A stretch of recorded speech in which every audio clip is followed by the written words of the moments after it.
नमस्कार दोस्तों, स्वागत है आपका अपने YouTube channel success point Saidpur पर। दोस्तों आज है 17 मई और 17 मई के कुछ इम्पॉर्टेंट क्वेश्चन हैं जो आपके लिए काफ़ी महत्वपूर्ण हैं। दोस्तों इस वीडियो को लास्ट तक देखें क्योंकि इसके अंत में एक प्रश्न पूछा जाता है जिसका उत्तर आपको कमेंट के माध्यम से देना है।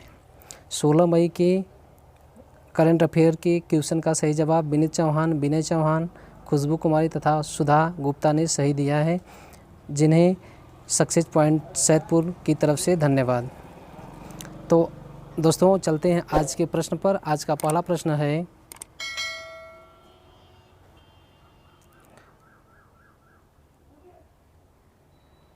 अंतर्राष्ट्रीय परिवार दिवस कब मनाया जाता है?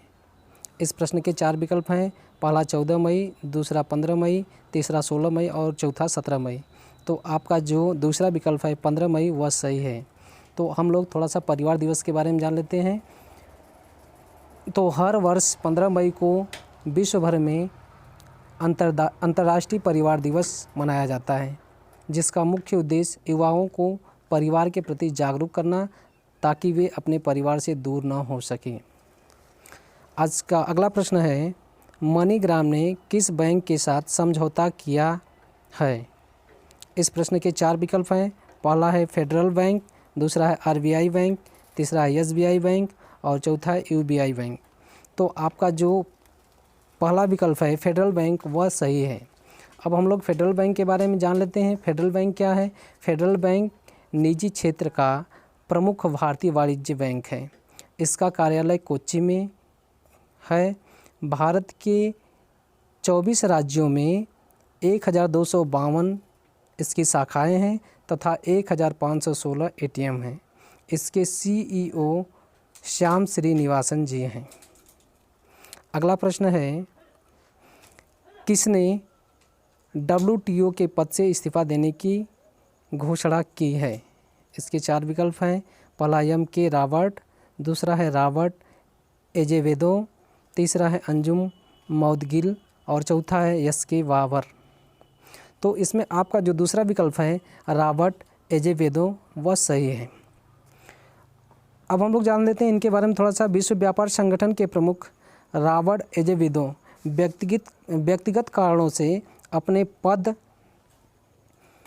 का कार्यकाल समाप्त होने से पहले अपने इस पद को छोड़ने का निर्णय किया है। ये 31 अगस्त 2020 को अपने पद से इस्तीफा दे देंगे। दोस्तों इस चैनल को सब्सक्राइब नहीं किए तो कृपया सब्सक्राइब कर लीजिए। आज का अगला प्रश्न है, गुजरात सरकार ने छोटे तथा मध्यम वर्ग के व्यापारी के लिए कौन सी योजना शुरू की है? इसके 4 विकल्प हैं। पहला गुजरात सहाय योजना, दूसरा सहमित्र गुजरात सहाय योजना, तीसरा आत्मनिर्भर गुजरात सहाय योजना और चौथा है अपना गुजरात सहाय योजना। तो इसमें जो आपका तीसरा विकल्प है आत्मनिर्भर गुजरात सहाय योजना वह सही है। तो अब हम इसके बारे में जान लेते हैं। आत्मनिर्भर गुजरात सहाय योजना के बारे में, गुजरात सरकार ने आत्मनिर्भर गुजरात सहाय योजना के अंतर्गत ऋण लेने वाले बैंकों को छोटे कारोबारियों के 6% ब्याज को चुकाने का निर्णय लिया है, जिससे छोटे तथा मध्यम व्यापारियों को काफ़ी सहूलियत मिलेगी। आज का अगला प्रश्न है, हाल ही में किसने COBAS 6800 टेस्टिंग मशीन भारत को समर्पित किया है? इसके 4 विकल्प हैं। पहला डॉक्टर हर्षवर्धन सिंह, दूसरा है मोदी, तीसरा है राजनाथ सिंह और चौथा अमित शाह। तो इसमें आपका जो पहला विकल्प है डॉक्टर हर्षवर्धन सिंह वह सही है। तो थोड़ा सा हम इसके बारे में जान लेते हैं। भारत के स्वास्थ्य मंत्री डॉक्टर हर्षवर्धन सिंह ने एक दिन में 1200 लोगों का कोविड-19 का टेस्ट करने वाली मशीन COBAS 6800 भारत को समर्पित किया है। आज का अगला प्रश्न है, अमेरिका ने कोविड-19 की कौन सी दवा बनाने का दावा किया है? इसके 4 विकल्प हैं। पहला STI 1499, दूसरा है STI 1419, तीसरा है STI 1599 और चौथा है STI 1519। तो इसमें आपका जो पहला विकल्प है STI 1499, वह सही है। अमेरिकी कंपनी सोरेंटो थेराप्यूटिक्स ने STI 1499 नामक एंटीबायोटिक दवा तैयार की है जो मानव के शरीर में कोविड-19 के संक्रमण को रोकने में सक्षम है। तो आज का अगला प्रश्न है, कौन सी कंपनी चीन से अपना कारोबार समेटकर भारत में 800 करोड़ का निवेश करेगी? इस प्रश्न के 4 विकल्प हैं। पहला लावा इंटरनेशनल, दूसरा है सैमसंग, तीसरा है वीवो और चौथा है LG। तो इसमें आपका जो पहला विकल्प है लावा इंटरनेशनल वो सही है। तो हम लोग इसके बारे में थोड़ा जान लेते हैं। लावा इंटरनेशनल भारतीय कंपनी ने चीन से अपना कारोबार समेटकर भारत में 800 करोड़ का निवेश करने का फैसला किया है। तो लावा इंटरनेशनल कंपनी का मुख्यालय नोएडा में है तथा इसके CEO विशाल सहगल हैं।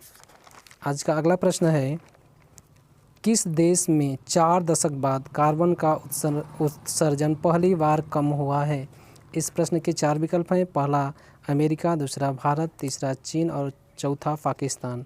तो इसमें आपका जो दूसरा विकल्प भारत है वह सही है। तो हम लोग इसके बारे में थोड़ा जानते हैं। कोविड-19 जैसे महामारी के कारण पूरे भारत में लॉकडाउन चल रहा है और लॉकडाउन के कारण कल कारखाने तथा वाहनों के बंद होने से कार्बन के उत्सर्जन में काफ़ी कमी आई है। तो इस प्रकार से आज का ये हमारा करंट अफेयर का क्वेश्चन था जो समाप्त हुआ। और आप लोग जैसा जानते हैं कि इसके लास्ट में हम आपसे एक प्रश्न करते हैं, उसका उत्तर आपको कमेंट के माध्यम से देना है। तो आज का प्रश्न है, लावा इंटरनेशनल कंपनी का मुख्यालय कहाँ है? प्रश्न एक बार फिर से दोहरा दे रहे हैं, लावा इंटरनेशनल कंपनी का मुख्यालय कहाँ है? इसका उत्तर आप कमेंट के माध्यम से दे सकते हैं। दोस्तों, आपको अगर वीडियो पसंद आई हो तो कृपया इस चैनल को सब्सक्राइब करें तथा लाइक, शेयर, कमेंट, सब्सक्राइब जरूर करें।